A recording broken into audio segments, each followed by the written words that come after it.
Welcome to my channel guys. তো চলে এলাম নতুন ভিডিও নিয়ে। আশা করছি সবাই ভালো আছো। তো চ্যানেলে নতুন হয়ে থাকলে অবশ্যই সাবস্ক্রাইব করে রাখো, কারণ তোমরা এখানে সব খেলার আপডেট পেয়ে যাবে সবার আগে।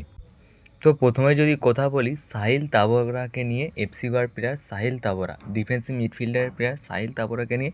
তো অনেক জায়গায় শুনতে পাচ্ছি নাকি ডিলটা নাকি ডান হয়ে গেছে, কিন্তু এখনও পর্যন্ত ডিলটা কিন্তু ডান হয়নি।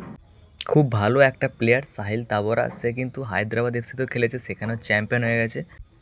এবং লাস্ট কিন্তু এফসি গোয়ার এফসিতে সে ছিল এবং দুবার সুপার কাপ জয়ী প্লেয়ার এই সাহিল তাবরা। খুব খুব ভালো মানের প্লেয়ার, ডিফেন্সিভ মিডফিল্ডের প্লেয়ার, বয়স মাত্র 30। যতটা খবর ইস্টবেঙ্গল তাকে 1 বছরের জন্য চুক্তি পাঠিয়েছিল, কিন্তু সে একটু না করেছে। উম, সে চাইছে অন্তত 2 বছরের চুক্তি এবং ভালো স্যালারি। ঠিক আছে, সে ডিলটা ডান হয়ে যেতে পারে এই জন্যেই, কারণ হাবাসও ইস্টবেঙ্গলের কোচ হয়েছে, তো হাবাসের আন্ডারে কেনা খেলতে চাই। তো এই ডিলটা হওয়ার চান্স 90% বলতে পারো। তো এরপর যদি কথা বলি আর এক প্লেয়ার এফসি গোয়ার, মোহাম্মদ ইয়াসির, রাইট উইঙ্গারের প্লেয়ার মোহাম্মদ ইয়াসির, বয়স যার মাত্র 30 বছর বয়স। হাবাসের শর্ট লিস্টে কিন্তু এই মোহাম্মদ ইয়াসির আছে।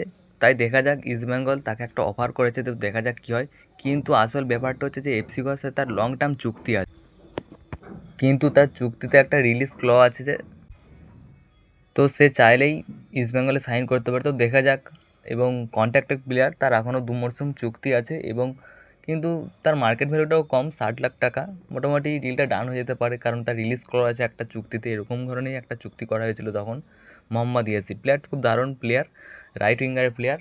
ঠিক আছে, জাতীয় দলের হয়েও 13টা ম্যাচ খেলার অভিজ্ঞতা রয়েছে এবং হায়দ্রাবাদের এফসিতেও আইএসএল জয়ী প্লেয়ার। তো দেখা যাক কী হয়, ডিলটা ডান হলে আপনাদেরকে জানিয়ে দেবো।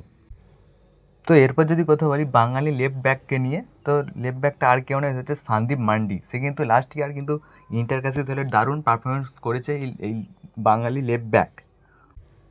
তাকে কিন্তু ইস্টবেঙ্গল 3 বছরের চুক্তিতে সাইন করে নিয়েছে। এই বাঙালি লেফট ব্যাক সন্দীপ মান্ডি খুব ভালো প্লেয়ার, মাত্র 22 বছর বয়স এই সন্দীপ মান্ডির। তো এরপর যদি কথা বলি নর্থ ইস্ট ইউনাইটেড প্লেয়ার মাকহাটান নিক্সন, মাত্র 22 বছর বয়সের এই প্লেয়ারটা হচ্ছে attacking midfielder, centre defensive midfielder, মোটামুটি রোলে খেলতে পারে, অনেক পজিশনেই খেলতে পারে এই প্লেয়ারটা, দারুণ প্লেয়ার।